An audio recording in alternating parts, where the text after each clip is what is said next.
मेरे प्यारे दोस्तों, ये बेहद ही डरावनी कहानी रोहित और उसकी पत्नी के साथ घटी थी। रोहित और उसकी पत्नी एक ट्रिप पर जा रहे थे। वो लोग घूमने के लिए शिमला जा रहे थे। उनका सबसे पहले प्लान था कि वो लोग शिमला पहुंचते ही सबसे पहले अपने होटल में जाएंगे और वहां आराम करेंगे। वो अपनी गाड़ी से जा ही रहे थे कि अचानक से उनके होटल की ओर जाने वाला रास्ता बंद पड़ा था, जो कि कल सुबह खुलने वाला था। रोहित ने सोचा कि अब आज कहाँ रुका जाए। तभी उसकी पत्नी ने कहा कि क्यों न यही आसपास एक होटल में रूम बुक कर लेते हैं, सिर्फ आज के लिए, और कल सुबह होते ही अपने होटल की ओर निकल पड़ेंगे। रोहित को ये आइडिया पसंद आया और वो वहाँ एक होटल की तलाश में यहाँ वहाँ अपनी गाड़ी में घूमने लगे। वो होटल की तलाश में घने जंगलों में जा चुके थे। उनको कोई रास्ता पूछने के लिए इंसान भी नहीं दिख रहा था। अचानक उनको एक पत्थर पर बैठा हुआ एक बूढ़ा दिखा, जो हुक्का पी रहा था।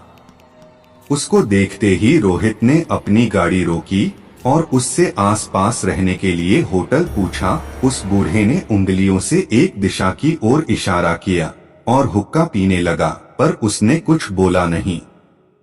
रोहित भी उसके दिखाए हुए रास्ते पर निकल पड़ा। कुछ दूर जाते ही उनको एक होटल दिखाई दिया। होटल दिखने में कुछ ज्यादा शानदार नहीं था, पर ठीक ठाक था। रोहित और उसकी पत्नी होटल में गए, जहां एक आदमी काउंटर पर खड़ा था। रोहित ने उस आदमी से एक रूम की चाबी मांगी और एक दिन रुकने के लिए बोला। उस आदमी ने कहा कि सर, आपको जितने भी दिन रुकना है आप रुक सकते हैं, पर आपको किराया 2 दिन का देना होगा। रोहित ने भी रुपए दे दिए। वो आदमी कुछ देर खड़ा रहा और कुछ सोचने के बाद उसने एक रूम की चाबी निकाली और हल्की सी हंसी के साथ उस चाबी को रोहित को दे दिया। उसकी हंसी को रोहित समझ नहीं पाया और चाबी लेकर रूम की ओर बढ़ा।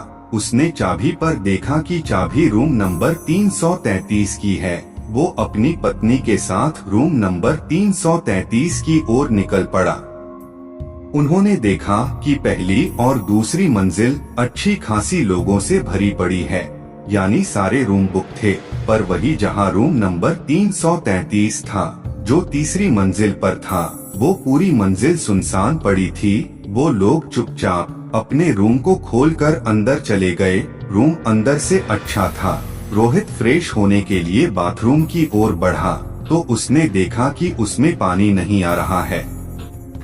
उसने होटल के स्टाफ को फोन करने के लिए रूम के टेलीफोन को उठाया और फोन मिलाया। फोन उठाया गया, पर वहाँ से कोई आवाज नहीं आई। बस एक हल्की सी हंसी की आवाज आई और फोन कट हो गया। तभी अचानक उसी टेलीफोन पर एक कॉल आया। इस बार होटल के स्टाफ की आवाज थी। उसने पूछा कि जी सर, बोलिए, हम आपकी क्या सहायता कर सकते हैं। रोहित ने कहा कि आप जल्दी से हमारे रूम में आइए, क्योंकि यहाँ पानी नहीं आ रहा। स्टाफ ने कहा कि सर, आप अपना रूम नंबर बताइए। रोहित ने कहा कि रूम नंबर 333। ये सुनते ही स्टाफ की आवाज धीमी और घबराई हुई सी हो गई। स्टाफ ने घबराते हुए कहा कि सर, आप वहाँ क्या कर रहे हैं। रोहित ने पूछा क्यों, तो स्टाफ ने झट से चिल्लाते हुए कहा कि आप जल्दी से जल्दी उस रूम से बाहर निकल जाइए और नीचे आ जाइए। रोहित को कुछ समझ नहीं आया। उसने इसका कारण पूछा तो स्टाफ ने कहा कि सर, आप सवाल मत पूछो, बस जल्दी से जल्दी उस रूम से बाहर निकल आओ, आपको वहाँ बहुत खतरा है। ये सुनते ही रोहित ने फोन काटा और अपनी पत्नी को सामान के साथ वहाँ से निकलने को कहा। अभी वो निकल ही रहे थे तो उनके दरवाजे को कोई खटखटाने लगा। रोहित ने बार बार पूछा कि कौन है बाहर, पर किसी की आवाज नहीं आई। रोहित और उसकी पत्नी समझ गए थे कि ये कोई भूत प्रेत का मामला है। वो दोनों बुरी तरह से घबरा गए थे।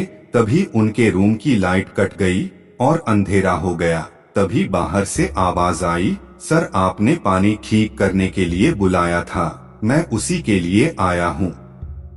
रोहित ने सोचा कि अभी तो फोन पर स्टाफ ने कहा कि ये रूम खतरों से खाली नहीं है और अब ये कौन है जो दरवाजे के बाहर है। तभी रोहित को वही धीमी सी हंसी सुनाई दी जो उसने फोन पर और नीचे चाबी लेते वक्त सुनी थी। तभी रूम का टेलीफोन फिर से बजा। फोन स्टाफ का था। उसने कहा कि सर, अभी तक आप नीचे नहीं आए क्या? रोहित ने कहा कि बाहर एक होटल का ही स्टाफ आया है जो कह रहा है कि वो पानी की प्रॉब्लम ठीक करने आया है। स्टाफ ने कहा कि सर, कुछ भी हो जाए आप उस दरवाजे को मत खोलना, नहीं तो आपकी मौत आपके सामने होगी। रोहित ये सुनते ही सहम गया। स्टाफ ने कहा कि आप अंदर ही रहे, हम कुछ लोगों के साथ ऊपर आ रहे हैं। ये कहते ही फोन कट हो गया। अब उन्हें ऐसा लग रहा था जैसे कोई दरवाजे को पीटे जा रहा था और बाहर से आवाज आई, तुम दोनों आज जिंदा नहीं बचोगे। रोहित और उसकी पत्नी की हालत डर की वजह से खराब हो चुकी थी। कुछ देर बाद दरवाजे से आवाज आई, सर आप बाहर आ सकते हैं। रोहित ने सुना कि बाहर से कुछ और लोगों की भी आवाजें आ रही है तो उसको यकीन हो गया कि बाहर सच में होटल का स्टाफ ही है।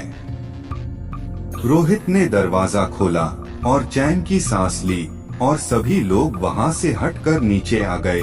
रोहित ने देखा कि जो स्टाफ पहले काउंटर पर था वो अब वहां नहीं था, उसकी जगह कोई और वहां खड़ा था।